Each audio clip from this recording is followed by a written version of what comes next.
I am sitting in my new apartment staring at the wedding ring lying on the coffee table in front of me. It has been off my finger for 3 weeks now. The silence here is different from the silence that filled our old house. This silence feels clean. My phone buzzes again. Another text from Haley. Please, Jose, we need to talk. I am sorry. 6 months ago, she stood in our kitchen and said those words that changed everything. It's my body, my choice. I warned her what would happen. I told her this decision would tear us apart. She looked at me like I was being unreasonable. Now she is begging me to stay. But I am already gone. Before I tell you how we got here, drop a comment letting me know where you are watching from. If you think boundaries matter in marriage, hit that like button. And subscribe, because what happened between my wife and her sister will make you question everything you thought you knew about family loyalty. 5 years ago, I walked into a coffee shop on a rainy Tuesday morning in Portland, Oregon. That is where I met Haley. She was ordering a vanilla latte, and when she turned around, she bumped into me, spilling coffee on my jacket. She was mortified, apologizing over and over. I just laughed. Something about her warmth made me feel at ease immediately. We talked for an hour that morning. She was a preschool teacher, and the way she described her students made her eyes light up. She cared so much about those kids. I was a software engineer, steady and practical. We were different, but we fit. After 2 years of dating, I proposed to her on the same hiking trail where we had our first real date.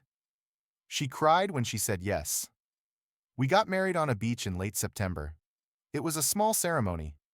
Just close family and a handful of friends. Her parents were there. My parents flew in from Texas. Her sister Diane showed up late complaining about traffic from Seattle. But nothing could ruin that day for us. Haley wore a simple white dress, no veil, just flowers in her hair. When she walked toward me, I knew I was the luckiest man alive. Our life together was everything I hoped for. Every morning I would wake up before her and start the coffee. She liked hers with cream and 2 sugars. I drank mine black strong. We would sit on our tiny balcony looking out at the trees, talking about the day ahead. She would tell me funny stories about her students. I would complain about bugs in my code. It was mundane and perfect. On weekends, we explored hiking trails all over Oregon. We made it a goal to visit every major trail within 3 hours of Portland. Friday nights were our sacred time. We would order pizza from the place down the street, the one with the thin crust she loved. We would watch movies on our couch, her head resting on my shoulder, my arm around her waist. We talked about the future constantly. In 2 years, we would buy a bigger house. Maybe something with a yard. After that, we would start trying for kids. We wanted 2, maybe 3. Everything felt right. Everything felt solid.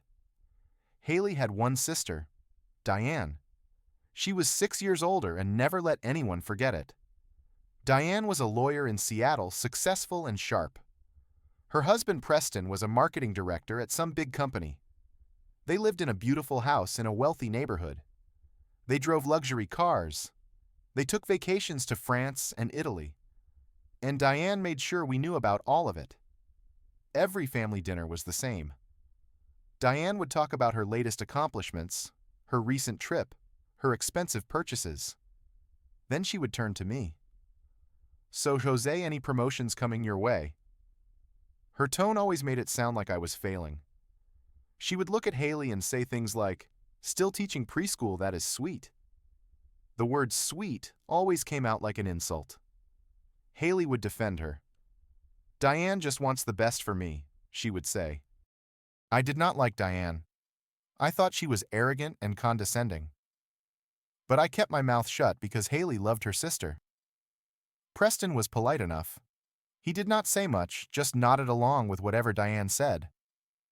About a year before everything fell apart, things changed for Diane and Preston. They had been trying to have a baby for years. Nothing worked. Finally, they went to a fertility specialist. The news was devastating. Diane had severe issues with her uterus. Carrying a pregnancy would be extremely dangerous for her, possibly fatal.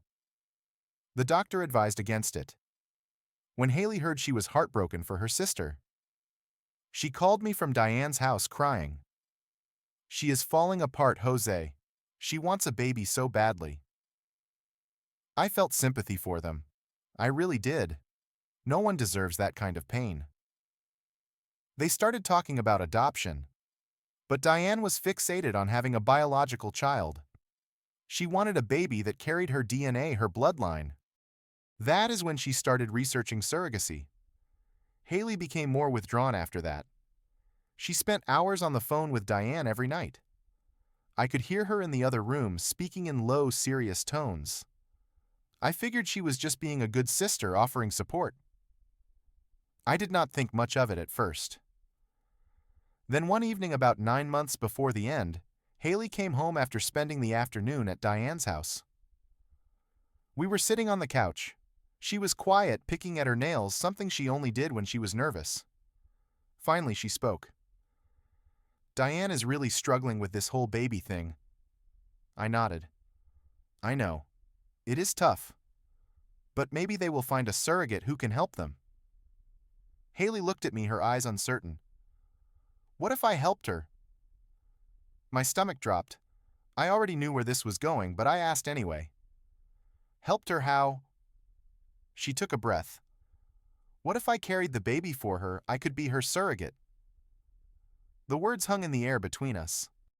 I sat up, trying to process what she just said. No, you cannot do that. She frowned, defensive. Why not? I am healthy. I can help my sister have the family she wants. I tried to stay calm, but my heart was racing. Haley, pregnancy is not a small thing. It is 9 months of your life. It changes your body. There are risks. And we have not even had our own kids yet. Why would you carry a baby for someone else before we start our family? She looked hurt. Because she is my sister. She cannot have children. I can. How can I just say no to her? I reached for her hand. I understand you want to help, but this is a huge decision. It affects both of us. Our plans, our life together. She pulled her hand away. But she needs me. I could see tears forming in her eyes. I softened my voice. I know she needs help, but there are other surrogates out there. Professional ones. This does not have to be on you. She wiped her eyes. I will think about it. I thought that was the end of it. I thought she would realize how big this was and decide against it. Over the next 2 weeks, Diane called Haley every single day, sometimes multiple times. I would hear Haley on the phone, her voice getting quieter, sadder. She started pulling away from me. We stopped having our morning coffee talks. She stopped asking about my day. Then Diane invited us to dinner at their house. I knew it was a setup. The whole evening felt orchestrated. We sat at their dining table eating expensive food that tasted like nothing to me. Halfway through the meal, Diane started crying. Real tears streaming down her face. I just want to be a mother so badly, she said, her voice breaking. It is all I have ever wanted. Preston put his arm around her. We have tried everything. This is our last hope. Then Diane looked directly at Haley. She reached across the table and grabbed her hand. You are my only hope, Haley. Please, I am begging you. I felt trapped, cornered. I looked at Haley and her eyes were full of tears. She looked at me silently pleading. I cleared my throat. This is a big decision. We need time to think about it, to really consider what it means. Diane's face twisted. Her sadness turned to anger in an instant. Time? I do not have time. I am not getting any younger. Every month that passes makes this harder. Preston tried to calm her. Diane, they need to talk about it. But she was not listening. She stared at me with fury. You do not want me to have a baby, do you? I shook my head. That is not fair. This is not about what I want. This is about what is best for our marriage. Diane stood up. Your marriage will be fine. This is 9 months. 9 months to give me a lifetime of happiness. How can you be so selfish? The rest of dinner was tense and uncomfortable. We left early. On the drive home, Haley did not say a word. She stared out the window. I tried to talk to her. That was not fair what Diane said. She did not respond. When we got home, she went straight to bed. Over the next few days, the calls kept coming. Not just from Diane. Haley's mother called. You have to help your sister. Family comes first. Her aunts called. Her uncles. Even distant cousins I had never met. All of them with the same message. You need to do this for Diane. She is suffering. You can fix this. I felt like I was fighting an entire family. Haley started looking at me differently, like I was the bad guy. One night she said, You do not understand what it is like to be sisters.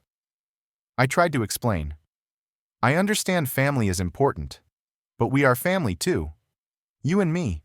Our marriage should come first. She shook her head. You are being selfish.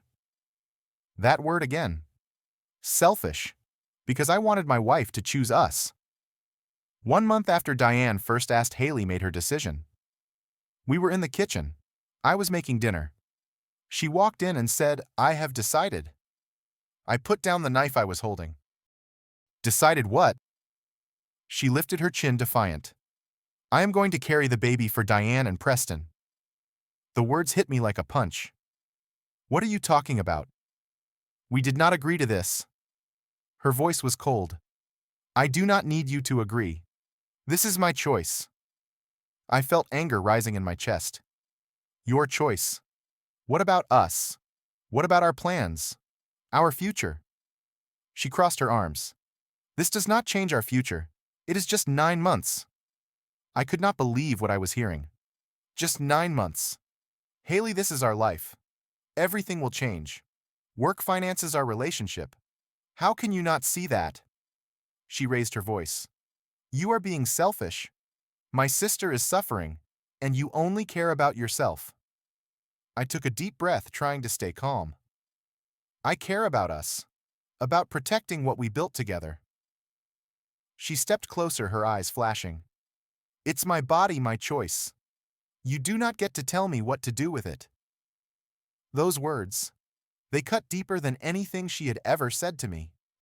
I stood there silent for a moment. Then I looked her in the eye. You are right. It is your body. But this is our marriage. Decisions this big, we make them together. That is what partnership means. She did not back down. I do not need your permission. I felt something inside me break. Something that could not be fixed. I spoke clearly, calmly. If you do this, our marriage is over. She laughed. Actually laughed. Are you threatening me? I shook my head. No. I am telling you the truth. If you go through with this without considering how it affects us, I will not stay. Her face hardened. You will change your mind. I turned and walked away. No, I will not. 2 weeks later, I found medical bills in the mail. Haley had already started the process. Doctor appointments, blood tests, hormone treatments, all of it done without telling me. When I confronted her, she barely looked up from her phone. I told you I was doing this. My voice shook. You did not even tell me when you were going to the appointments. I am your husband. She finally looked at me. If I told you, you would have tried to stop me. I felt defeated. So you just cut me out completely. She shrugged. I did what I had to do. That was when I knew. She had already chosen. And it was not me. Our home became a cold, empty place. We stopped eating breakfast together. No more weekend hikes. No more Friday movie nights. We slept on opposite sides of the bed, a wall of space between us. Some nights I would reach out hoping to find her hand. But she was always turned away. Diane and Preston started coming over constantly. They would sit at our kitchen table with Haley discussing everything. Which fertility clinic to use. Which doctor was best. What the timeline looked like. I was never invited into these conversations. I was invisible. One afternoon I walked into the living room where they were all sitting. I said, "I am her husband. I have a right to know what is happening." Diane looked at me with pure contempt. "This is between us and Haley. You need to stay out of it." I looked at Haley, waiting for her to defend me. She said nothing, just stared at her lap. Preston at least looked uncomfortable, but he did not say anything either. I turned and left. Friends started asking questions. "How are things with you and Haley?" I did not know how to answer. What was I supposed to say? That my wife chose her sister over me?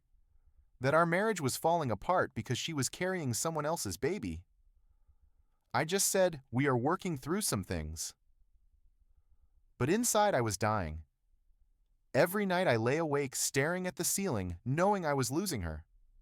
Knowing there was nothing I could do to stop it. 2 months after Haley started the IVF process, she got the call. She was pregnant. She told me while I was getting ready for work. I was brushing my teeth, and she just appeared in the bathroom doorway. The test came back positive. I am pregnant. Her voice was flat, emotionless, like she was telling me the mail had arrived. I spit out the toothpaste and looked at her. I did not know what to feel. Part of me wanted to be happy for her, but mostly I just felt empty. "Okay," I said. That was all I could manage. She nodded and walked away. Diane and Preston threw a party that weekend. A big celebration at their house. Champagne, fancy food, all their wealthy friends. Haley was the center of attention. Diane cried and hugged her over and over. "You are giving me everything I ever wanted. Thank you. Thank you." Family members surrounded Haley, praising her. "You are so selfless. This is true love between sisters. You are a hero." Not one person asked me how I felt. Not one person acknowledged that this affected me too. I stood in the corner holding a glass of water, feeling like a stranger at my own wife's party. Life changed fast after that. Haley started experiencing morning sickness. Bad. She would wake up at 5 in the morning running to the bathroom. I would get up and hold her hair back, rub her back, bring her water. Even though my heart was breaking, I still took care of her. That is what you do for someone you love. But every time I looked at her growing belly, all I could think was, this should be our baby. We should be doing this together for our family. The thought tormented me day and night. Diane came over every single day, sometimes twice a day. She would bring special teas for morning sickness, vitamins, healthy snacks. She would sit with Haley for hours talking about the baby, planning the nursery, discussing names. She treated that baby like it was already born, already hers. Preston came too, always bringing gifts. A pregnancy pillow, a maternity massage voucher, books about pregnancy. They were building a relationship with Haley that excluded me completely. I became a ghost in my own home. Haley stopped asking about my day at work. She stopped caring about anything except the pregnancy and keeping Diane happy. By the 3rd month, I was in constant pain. Emotional pain that I could not shake. I would watch Haley put her hand on her belly and smile. But it was not a smile for me. It was a smile for Diane's child. At night, I would hear her talking to the baby through the wall. Soft whispers. But she was not talking to her own child. She was talking to her niece or nephew. Saying things like, "Your mommy is so excited to meet you." Referring to Diane as the mother. It felt like theft. Like someone had stolen the future I imagined for us. All our plans disappeared. We were supposed to save money and buy a bigger house. Now Haley had taken unpaid leave from her teaching job. Money was tighter than ever. We were supposed to start trying for our own baby next year. No one talked about that anymore. When friends asked, "When are you two having kids?" I had to explain the situation. My wife is carrying a baby for her sister. The looks I got ranged from confusion to pity. Some people thought it was noble. Others looked at me like I was pathetic for allowing it. Coworkers would see me zoning out at my desk. "You okay, man?" I would force a smile. "Yeah, just tired." But the truth was I was not okay. I was falling apart. At 4 months pregnant, I could not take it anymore. One night after Diane and Preston finally left, I walked into the bedroom where Haley was lying down. "We need to talk," I said. She sighed, annoyed. "About what?" I sat on the edge of the bed. "About us. About what is happening to our marriage." She sat up. "Nothing is happening. We are fine." I shook my head. "We are not fine, Haley. We have not been fine for months." She crossed her arms defensively. "What do you want me to do?" My voice broke. "I want you to come back to me. I want you to remember that I exist, that we exist." She looked at me like I was being ridiculous. "You are being dramatic. I am right here." I felt tears coming. "No, you are not here. You are with Diane. You are with Preston. You are focused on that baby, but you forgot about me." She got angry. "I did not forget about you. You are just upset because I am helping my sister." I tried to stay calm. "I am upset because you chose her over me. Over us." She yelled. "I did not choose anyone. This is temporary. Why can you not understand that?" I stood up. "Because it is not temporary, Haley. You made a choice that changed everything, and you did not care how it affected me." She started crying. "You do not love me anymore." I felt my heart break all over again. "I still love you, but love is not enough when there is no respect." She wiped her tears. "I do respect you." I shook my head. "No, you do not. If you respected me, you would have listened when I asked you not to do this. You would have considered my feelings, but you did not. You chose your sister over your husband, and that is a choice you have to live with." She had no response. I walked out and slept on the couch that night. I did not go back to our bed. A few days later, I made the hardest decision of my life. I called a divorce lawyer. His name was Graham. He was in his 50s with gray hair and kind eyes. We met at his office downtown. He listened to my story without interrupting. When I finished, he leaned back in his chair. "Are you sure you want to do this?" I nodded. "I have never been more sure of anything." He asked, "Your wife is currently pregnant." I clarified. "She is carrying a baby for her sister. It is not our child." He looked surprised. "That is unusual, and she did this without your consent." I explained. I told her from the beginning that I did not want her to do it. We fought about it for weeks, but she did it anyway. She said it was her body, her choice. She did not need my permission. Graham nodded slowly. "Legally, she is right, but morally in a marriage that is a different story." I continued. "I warned her it would end our marriage. She did not believe me, or maybe she did not care." Graham asked, "Do you want to file the paperwork now?" I thought about it. "Prepare everything. But I want to wait to give her the papers until after she gives birth. I do not want to cause her stress during the pregnancy. It is not the baby's fault." Graham smiled sadly. "You are a good man, Jose. Not many people would think about that." I did not feel good. I just felt tired. Tired of fighting. Tired of being ignored. "I just want to do this the right way," I said. He agreed to prepare the divorce papers and hold them until I was ready. The next 4 months were the longest of my life. Haley and I lived in the same house but existed in different worlds. I still did my part. I cooked meals. I cleaned. I made sure she had what she needed. But emotionally, I was gone. We barely spoke. When we did, it was about practical things. Do we need groceries? Can you take out the trash? That was it. Haley grew closer to Diane every day.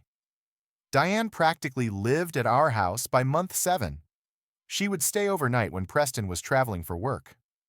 She went to every doctor's appointment with Haley. They picked out names together. Jackson for a boy, Lily for a girl. They decorated the nursery at Diane's house, choosing colors and furniture. I was not involved in any of it. Haley and I slept in separate rooms. We stopped touching completely. Our marriage was already over. We were just waiting for it to be official. Friends noticed the change. Are you and Haley having problems? I would give vague answers. We are figuring things out. I could not bring myself to explain the full story. Meanwhile, I was quietly preparing to leave. I found a small apartment on the other side of Portland. I signed the lease. I started packing my things in boxes, hiding them in the garage. I moved money from our joint account into a personal account. Every day I got closer to walking away. When Haley went into labor in the middle of the night, Diane was the one who drove her to the hospital. She called me from the car. We are on our way to the hospital. You should probably come. Her tone made it clear I was an afterthought. I drove there alone. I sat in the waiting room by myself while my wife gave birth. Hours passed. I could hear distant sounds, voices, movement. Finally, I heard it. A baby crying. Sharp, loud, alive. Diane and Preston ran past me into the delivery room. I stood up and walked to the doorway.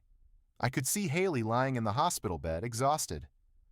Diane was holding the baby, tears streaming down her face. She is perfect. She is perfect. Preston had his arm around Diane, both of them staring at the tiny baby. Haley looked over and saw me standing there.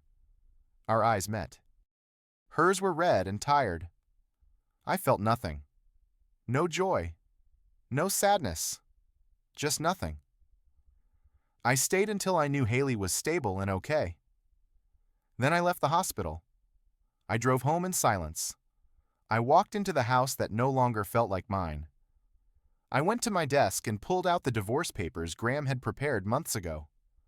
I signed my name at the bottom. My hand shook, but I did it. I placed the papers on the kitchen table where Haley would see them when she came home. Then I grabbed the suitcase I had packed weeks earlier. I took one last look around. At the couch where we used to watch movies. At the kitchen where we used to make breakfast. At the life we used to have. Then I walked out the door. I did not leave a note. The papers said everything that needed to be said. 3 days later, Haley came home from the hospital. Diane drove her. She helped Haley inside, got her settled. Then Diane left to go back to her own house with her new baby. Haley was alone for the first time in days. She walked through the quiet house, noticing I was not there. She called my name. No answer. She checked the bedroom. My clothes were gone. My side of the closet was empty. Panic set in. She walked to the kitchen, and that is when she saw them. The divorce papers neatly placed on the table. Her hands shook as she picked them up and read my signature. She called me immediately. My phone rang. I almost did not answer, but I did. Hello. Her voice was frantic. Jose, what are you doing? What is this? I kept my voice calm. I am doing what I told you I would do. She started crying. You cannot do this. You cannot just leave me. I closed my eyes. Haley, you left me a long time ago. I am just making it official. She sobbed into the phone. No, I did not leave. I was just helping my sister. That is all. I felt tired. So tired. You chose your sister over your husband. You chose her happiness over our marriage. That was your choice to make. And this is mine. She begged. Please. I am sorry. I was wrong. I see that now. Please, we can fix this. I shook my head even though she could not see me. It is too late. Her voice broke. We can go to counseling. We can work on this together. I will do anything. I sighed. There is nothing left to work on. I tried to talk to you from the beginning. You would not listen. You did not care about what I needed. And now it is over." She kept begging, "Please, Jose. I love you. I need you." I felt a lump in my throat. I loved you too. But that was not enough. She cried harder. "What do I do now?" I did not have an answer for her. "I do not know, Haley, but you will figure it out. You always do." I hung up before she could say anything else. I turned off my phone. I needed silence. A week passed. Haley called Diane, desperate for support. She needed someone to tell her everything would be okay. Diane answered, sounding distracted. "Hey, what is wrong?" Haley's voice was shaking. "Jose left me. He filed for divorce. Everything is falling apart." There was a pause. Then Diane said, "Oh, I am sorry to hear that." Her tone was flat, not comforting. Haley continued, "I lost him because I helped you, because I carried your baby." Another pause. Then Diane's voice turned cold. "You made your own choice, Haley. No one forced you to do it." Haley could not believe what she was hearing. "But you begged me. You said I was your only hope. You said family helps family." Diane sighed, irritated. "And you helped. Preston and I have our daughter now. We are grateful. But your marriage problems are not my responsibility." Haley felt like she had been slapped. "Do you even care that I lost my husband?" Diane's response was brutal. "You are an adult. You made a decision. You have to live with the consequences. I have a baby to take care of now. I cannot deal with your drama." The line went dead. Diane had hung up. Haley sat on the couch in the empty house, staring at nothing. She finally saw the truth. Diane never cared about her happiness. Diane only cared about getting what she wanted. And now that she had it, Haley was disposable. The sister she sacrificed everything for did not even care that her life was destroyed. Meanwhile, I was building a new life. My apartment was small but clean. It was on the third floor of an older building with big windows. The first few weeks were hard. I felt lonely. I felt sad. Some nights I would lie awake wondering if I made the right choice. But then I would remember. Remember how invisible I felt. Remember how my needs did not matter. And I knew I did the right thing. Slowly I started to heal. I joined a gym and went every morning before work. The physical activity helped clear my mind. I reconnected with old friends. People I had not seen in months because I had been too consumed with the problems at home. We would meet for drinks, go to basketball games, just hang out. It felt good to laugh again. Work became a refuge. I threw myself into projects. My boss noticed my dedication and offered me a promotion. More responsibility, better pay. I accepted. I was building something new. Something that was mine. One weekend I took a solo trip to Colorado. I drove through the mountains, hiked trails I had never been on before. The air was crisp and clean. I stood at the top of a peak looking out at the endless sky, and I felt something I had not felt in a long time. Freedom. I met new people on that trip. Other hikers, travelers. We shared stories around campfires. No one knew my past. I was just Jose, a guy starting over. I was not looking for a relationship. I needed time to figure out who I was without all the pain, to understand what I wanted from life, to heal. And slowly I was doing that. Slowly I was becoming whole again. Months passed. I learned things I wish I had known earlier. I learned that boundaries in marriage are not selfish. They are necessary. I learned that not every sacrifice is noble or worth it. I learned that when one person consistently puts others before their partner, the marriage cannot survive. "It's my body, my choice" is true in many situations. A person has the right to make decisions about their own body. But in a marriage, the biggest decisions should be made together. When one person decides alone on something that affects both lives, they break the foundation of partnership. I do not hate Haley. I never did. I just feel sad that she could not see what she was losing until it was too late. But I also feel free. Free from the constant fighting. Free from being ignored. Free from feeling like I did not matter. I am building a life where I do matter. Where my voice is heard. Where I am valued. Now I sit in my apartment on a Saturday morning. The wedding ring is still on the coffee table where I left it weeks ago. But when I look at it now, I do not feel pain anymore. I feel peace. My phone does not ring anymore. Haley stopped trying to reach me last month. Maybe she finally accepted that it is over. Maybe she is moving on too. I hope she is okay. I really do. But her life is not my responsibility anymore. I walk to the window and open it. Cool air rushes in. The sun is rising, painting the sky orange and pink. I take a deep breath. The future is out there wide and open, and I am ready for it. Marriage is not just about love. It is about respect. It is about partnership. It is about putting each other first, even when it is hard. When those things disappear, love alone cannot save you. And sometimes the only way to save yourself is to walk away. That is what I did, and I do not regret it. If you have ever had to make a tough choice to protect your own well-being, I would love to hear about it in the comments below. Have you ever felt invisible in your own relationship? Hit that like button if this story resonated with you. Subscribe for more real stories about love heartbreak and finding yourself again.